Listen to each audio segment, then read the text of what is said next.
पुष्कर अवस्थी पराग के मंच पे आप सभी का स्वागत करता हूँ।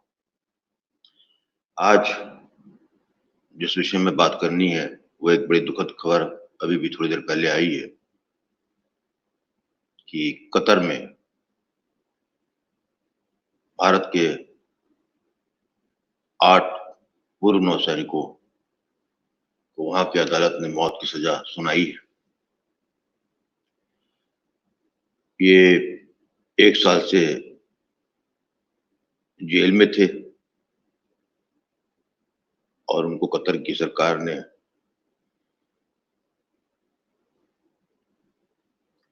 जासूसी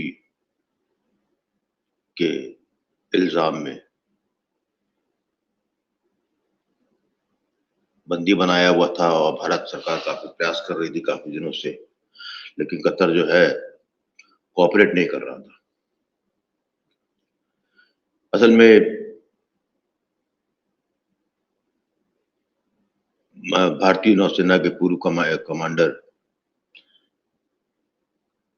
कुरेंदु तिवारी, वो एक कंपनी वहां पर थी कतर में काम करती थी, Al Dahra global technologies and consultancy services, उसके वो एमडी थे। और उस कंपनी में उन्होंने जो है और भारतीयों को जो है जो पूर्व नौसैनिक थे उसमें रखा था। साल भर पहले जो है कतर ने इल्जाम लगाया और इनको गिरफ्तार किया 8 को, और उन पे जो है जासूसी का इल्जाम लगाया। भारत सरकार ने उनसे कई बार बात की और जो उन्होंने इल्जाम लगाए थे उस पर डिटेल भी मांगी गई, लेकिन जो है जैसे आप जानते हैं कतर एक जो है कोई लोकतांत्रिक तो है नहीं, एक शेखों की रियासत है, तो उन्होंने किसी तरह को जो है भारत सरकार को किसी तरह के एक्सेस भी देने से इनकार किया। यहाँ तक कि जो है एक जर्नलिस्ट ने जो है पत्रकार ने उन 8 लोगों की कहानी के बारे में कुछ बताना चाहा तो उसको देश निकाला भी दे दिया गया। तो इससे आप समझ सकते हैं कि कतर किस तरीके से इस पूरे मामले को हैंडल कर रहा था, और इससे जो है संशय बढ़ता है कि जितना मामला बताया जा रहा दिखाया रहा है इसके पीछे कुछ और कहानी है। निश्चित रूप से आज जो जैसे समाचार आया है और भारतीय सरकार ने रिएक्ट किया है, सब लोग जो है चिंतित हैं, आश्चर्यचकित हैं और अंतिम प्रयास में लगे हुए हैं किसी तरीके से जो है कतर इस पूरे मामले में जो है खुल के सामने आए।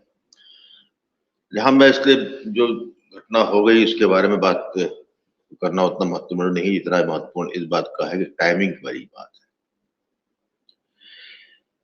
किन 1 साल से चल रहा था, क्या मुकदमा चला क्या नहीं चला कोई जानकारी नहीं, और अचानक जो है निर्णय कोर्ट से आ गया। दरअसल कतर उन शेखडम में से आता है जो कि जो है रेडिकल इस्लाम को प्रमोट करता है।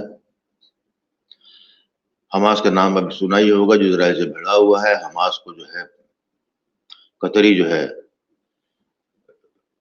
मॉरली एंड फाइनेंशियली दोनों सपोर्ट करता है, और हमास का जो टॉप लीडरशिप है वो कतर में ही रहता है।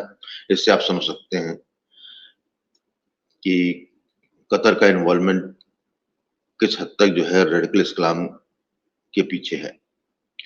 वहीं पे जो है अल जजीरा जो कि मिडिल ईस्ट का एक अंतरराष्ट्रीय मानक का मीडिया हाउस माना जाता है, टीवी माना जाता है, जो कि पूरी तरीके से पक्षपाती रहता है। और अभी हाल में जो है उसके जिस तरीके से कवरेज उसने इजराइल हमास की या जिस जिस और पूर्व में जिस तरीके से भारत में जरा छोटी मोटी घटना हुई उसको जो है प्रमोट करना अल जजीरा ही करती थी। और भारत में मुस्लिम कोई घटना होती थी, मुस्लिम लोगों को लेके होती थी, या जो है किसी तरीके की बात उठती थी, तो उसको जो है नैरेटिव को जो है सेट करना जो है अल जजीरा किया करता था। अभी आपको ध्यान होगा नुपुर शर्मा पे जो बीजेपी ने हटाया था अपनी पार्टी से, और जो उसके खिलाफ जो एक इंटरनेशनल कैंपेन चला था, उसके पीछे भी अल जजीरा था और कतर था। मैं नहीं जानता कि ये जो 8 पूर्व भारतीय नौसैनिक हैं, इनका केस, असल केस क्या है, मैं ये भी नहीं जानता कि इनका क्या है, भविष्य क्या है। लेकिन ये मैं मान के चल रहा हूँ कि शायद जो है आज के हालात में भारत सरकार शायद कोई विशेष ना कर पाए।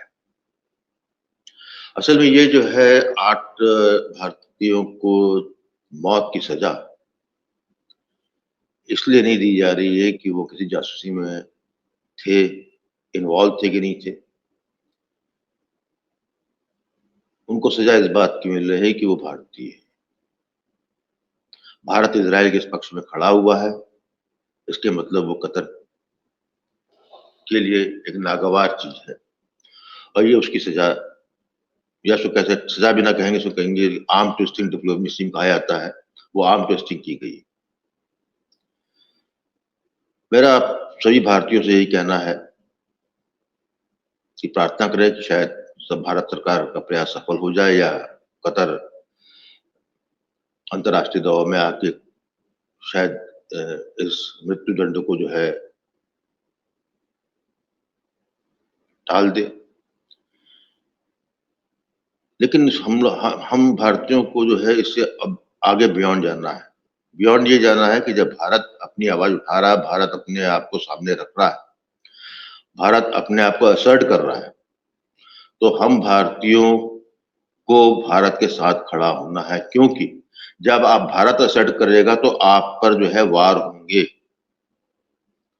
कतर में जो 8 पूर्व भारतीय नौसैनिकों को सजा सुनाई है, वो भारतीयों पे वार किया गया है, उन पर प्रतीकात्मक हमला किया गया है, उन पर दंडात्मक नीति अपनाई गई। जब भी आप सशक्त होना चाहेंगे, जब भी आप दुनिया में अपनी जगह बनाएंगे, तो आपको ये कीमत देनी है। आप भयातुर नहीं हो सकते, आप दया की भीख नहीं मांग सकते, आप अपना शीश नहीं झुका सकते, आपको कोई ड्रामा नहीं करना है, कोई कुछ नहीं करना है कि जो है सरकार ने ये नहीं किया, वो नहीं किया, छोड़ दिया जाए गड़बड़ा। ठीक है, एक मानवीय पहलू के हिसाब से आप करते रहिए, वो उचित भी है। लेकिन किसी तरह के दबाव में भारत सरकार को लाना या उसको जो है कटघरे में खड़ा करना का मतलब है कि आप स्वयं अपने आप को जो है गिरा रहे हैं, आप अपना स्वयं अपना शीश काट रहे हैं। आप अपना ही नहीं काटेंगे, आप अपनी आगे वाली पीढ़ी का भी जो है भविष्य अंधकार में कर। आप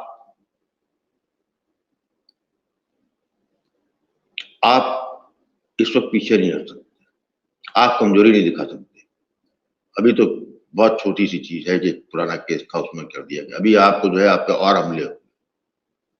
जिस तरीके से आपको जो है हिंदुफोबिया के नाम पे जो है अंतर्राष्ट्रीय मंच पे, विदेशों में, पाश्चात्य उसमें जगत में आप देख रहे हैं हिंदू पे वार हो रहा है, उसमें केवल मुसलमान वार नहीं कर रहा, उसके साथ जो है लेफ्ट लिबरल के पूरी एक इकोसिस्टम है, वो आप पे जो है प्रतिघात कर रहा, प्रहार कर रहा है।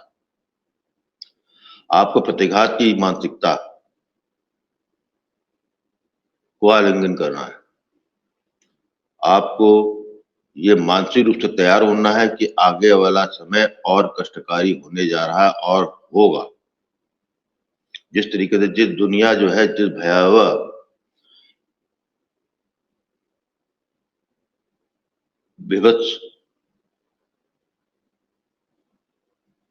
कलेवर में लिपटती दिख रही है, जिस तरीके से आगे का समय जाता हुआ दिख रहा है, जहां पर दुनिया के सारे मापदंड जो हैं,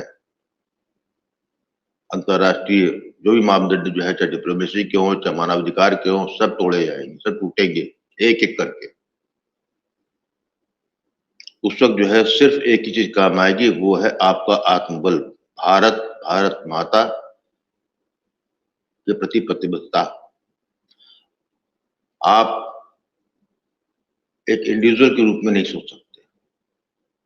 ये जो आपको अब तक जो है एक एडवांटेज था, सैकड़ों साल का कह सकता हूँ मैं इसको। वो जब भारत अपने आप को जो है विश्व मंच पे अपनी बात कह रहा है, अपनी बात को मनवा रहा है, अपनी बात पे खड़ा हुआ है और खोए हुए गौरव, खोई हुई अस्मिता को पुनः प्राप्त करने में लगा हुआ, तब भारत का कोई भारतीय कमजोरी नहीं दिखा सकता, न दिखाना चाहिए।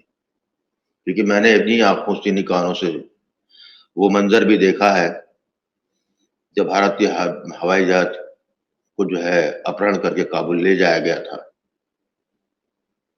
और मैंने टीवी पे लोगों को जो अपहृत हुए थे, उनके परिवार वालों को जिस तरीके से जो है टीवी के चैनल्स ने या उनके रिपोर्टर्स ने उनको सामने करके जो है भारत की उस वक़्त की केंद्रीय सरकार को जो है दीवाल से लगा दिया था।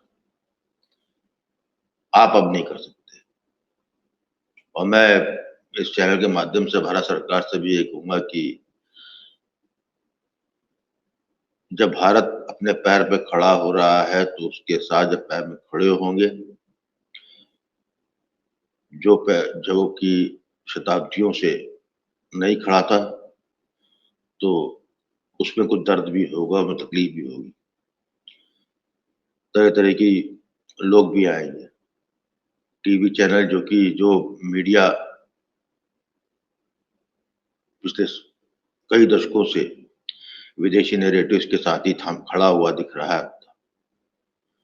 जिस तरीके से वो कथानक बनाता है, जिस तरीके से वो जो है भेजता है, वो मैं समझता हूँ आज रात से वो काम चालू होगा।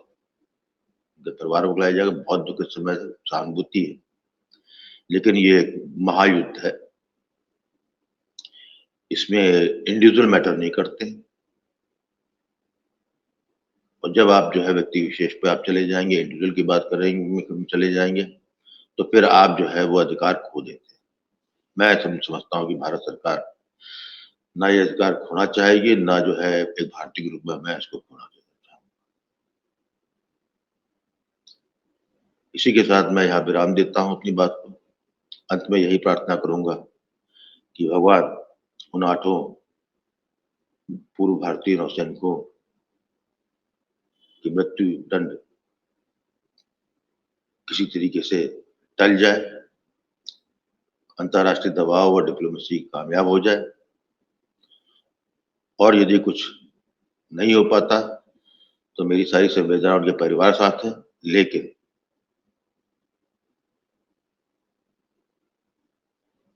जो आज ये हुआ है, ये कल आप या हम भी होंगे। यदि ऐसा होता है, तो उसमें मेरा और आपका महत्व नहीं है, लेकिन भारत को नहीं झुकना चाहिए। भारत को अधिक खड़ा रहना चाहिए। यदि भारत आज खड़ा होगा और आज के कष्ट जो है, को आलिंगनबद्ध करेगा, तभी मेरी और आपकी अगली पीढ़ी के लिए कुछ संभावना रहेगी। अन्यथा बहुत काली रात आगे पड़ी है। हम सभी किसी न किसी पाप के उत्तरदायी बन जाएँगे। यदि आपको जो है ये वीडियो पसंद आया है, तो इसे कृपया करके लाइक करें और इस चैनल को जो है सब्सक्राइब करिए। धन्यवाद।